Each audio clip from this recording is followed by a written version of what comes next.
Baik, Assalamualaikum warahmatullahi wabarakatuh. Alhamdulillahirrabbilalamin. Puji syukur kita atas nikmat Allah yang mana kita masih bisa belajar pada hari ini. Salawat serta salam juga tidak lupa pula kita aturkan kepada Nabi kita, Nabi besar Muhammad SAW. Baik, sebelum kita masuk ke materi kita kali ini, alangkah baiknya kita berdoa dulu sebelum kita belajar. Berdoa dimulai.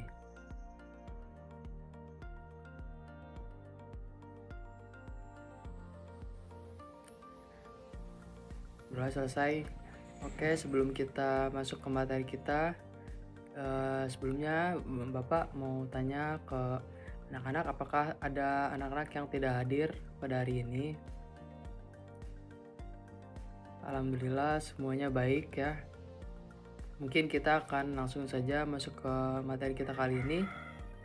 Bisa kita lihat materi kita pada kali ini yaitu tentang substansi dan strategi dakwah Khulafaur Rasyidin.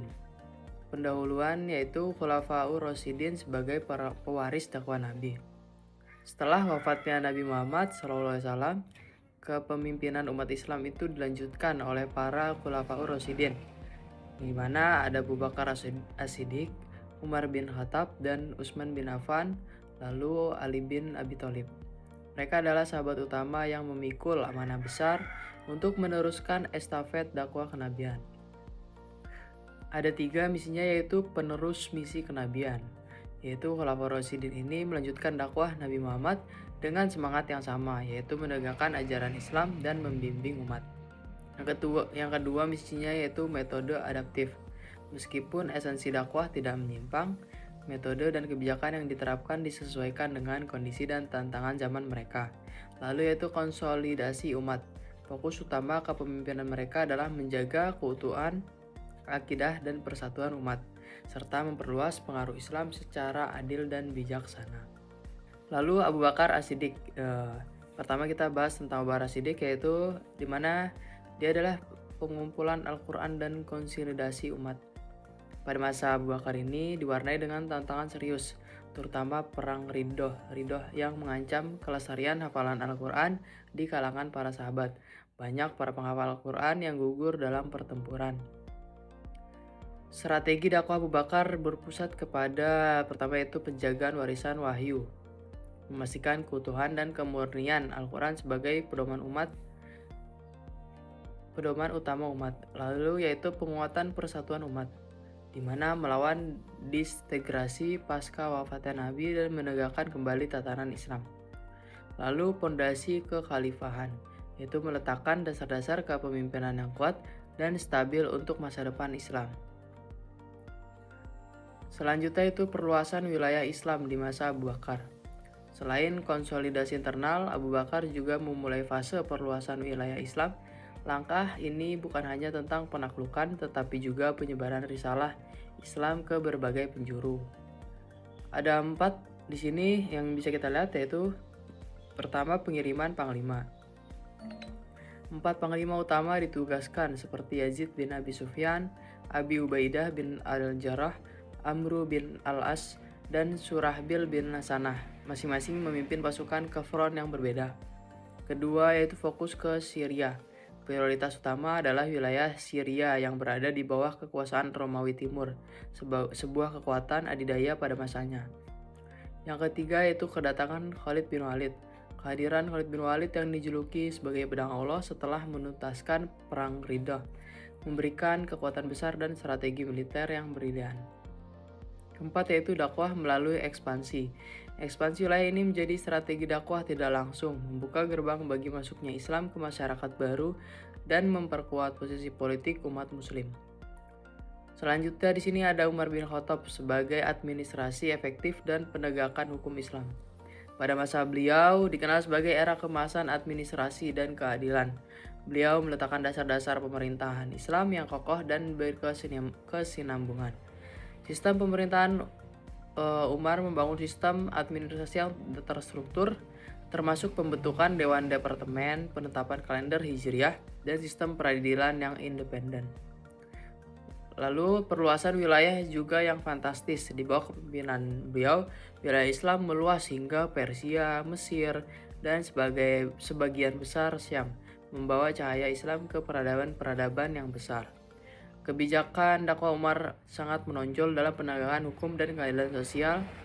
Beliau dikenal juga karena ketegasannya dalam menjalankan syariat Islam dan memastikan hak-hak rakyat terpenuhi. Umar juga mendorong pendidikan dan penyebaran ilmu agama secara sistematis, menjadikan Islam sebagai mercusuar peradaban. Selanjutnya yaitu ada Utsman bin Affan, di mana di sini adalah standarisasi Al-Quran dan penanganan konflik. Pada masa Utsman bin Affan, yang penuh tantangan terutama terkait perbedaan bacaan Al-Quran yang mulai muncul dari berbagai wilayah Islam yang luas. Untuk menjaga kemurnian dan kesatuan umat, beliau mengambil langkah yang krusial. Yang pertama itu adalah Mushaf Utsmani, di mana mengumpulkan salinan Al-Quran yang ada dan menstandarisasikannya menjadi satu mushaf resmi, dikenal sebagai Mushaf Utsmani. Yang kedua, meredam pemberontakan, di mana menghadapi dan meredam berbagai gejolak dan pemberontakan di tengah umat, berupaya keras menjaga persatuan di masa sulit. Lalu yang terakhir yaitu penguatan jaringan, menunjuk gubernur-gubernur yang loyal dan kompeten untuk memperkuat jaringan dakwah dan administrasi di seluruh kekhalifahan. Selanjutnya ada Ali bin Abi Thalib, di mana di sini adalah prinsip kesetaraan dan kepemimpinan yang tegas dari beliau. Pada masa Ali bin Abi Thalib ini diwarnai dengan gejolak internal yang kompleks, namun beliau tetap teguh dalam menegakkan prinsip-prinsip Islam, terutama keadilan dan kesetaraan.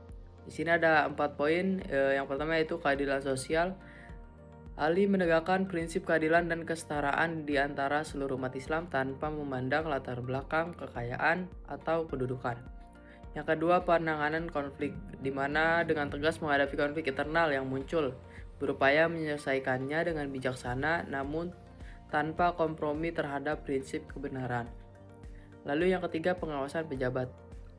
Beliau dikenal karena pengawasan ketatnya terhadap para pejabat dan gubernur untuk memastikan mereka tidak menyimpang dari syariat dan berlaku adil kepada masyarakat.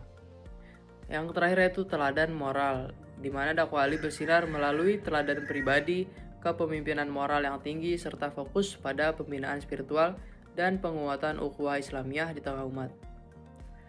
Karakteristik dakwah pada masa Khulafaur Rasyidin, yaitu dakwah Khulafaur Rasyidin ini merupakan cerminan sempurna dari ajaran Islam yang komprehensif, menggabungkan aspek spiritual, sosial, dan politik dalam satu kesatuan. Di mana yang pertama itu berbasis Al-Quran dan Sunnah. Jadi seluruh tindakan dan kebijakan dakwah didasarkan pada sumber-sumber utama Islam, menjamin otentisitas dan kesohihan ajarannya. Lalu metode diversif, di mana dakwah disampaikan melalui pidato-pidato inspiratif, kebijakan-kebijakan yang adil, tulisan, dan yang terpenting yaitu melalui teladan hidup mereka sendiri. Selanjutnya itu pendekatan adaptif. Para khalifah ini mampu menyesuaikan pendekatan dakwah sesuai dengan kondisi sosial dan politik yang dihadapi, menunjukkan kebijaksanaan dalam berinteraksi dengan masyarakat. Lalu yaitu menjaga keutuhan, di mana prioritas utama adalah menjaga persatuan umat dari perpecahan dan memperluas pengaruh Islam secara damai dan strategis, bukan dengan paksaan. Lalu di sini bisa kita lihat dampak strategi dakwah Khulafaur Rasyidin. Itu ada 4, yaitu pertama ada penyebaran ke Suriah, di mana ekspansi cepat melalui perjanjian dan pertempuran.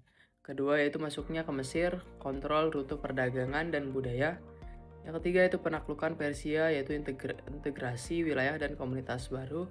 Lalu yaitu hasil utama pemeliharaan Al-Quran dan pemerintahan yang adil.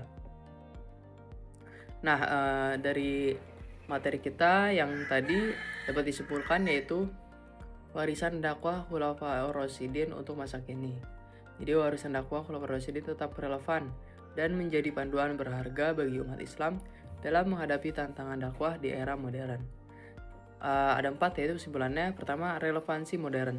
Strategi dakwah mereka memberikan pelajaran tentang pentingnya adaptasi metode dakwah tanpa mengorbankan prinsip dasar Islam.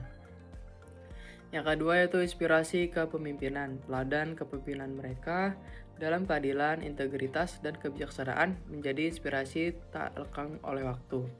Yang ketiga itu menjaga ajaran, di mana pentingnya menjaga keutuhan ajaran Al-Quran dan Sunnah sebagai fondasi utama setiap upaya dakwah. Nah, yang terakhir yaitu semangat berkelanjutan. Mari kita teruskan semangat dakwah Khulafaur Rasyidin dalam kehidupan sehari-hari, menyeru kebaikan dan mencegah kemungkaran dengan hikmah. Mungkin cukup sekian materi kita pada hari ini. Kurang lebihnya saya mohon maaf.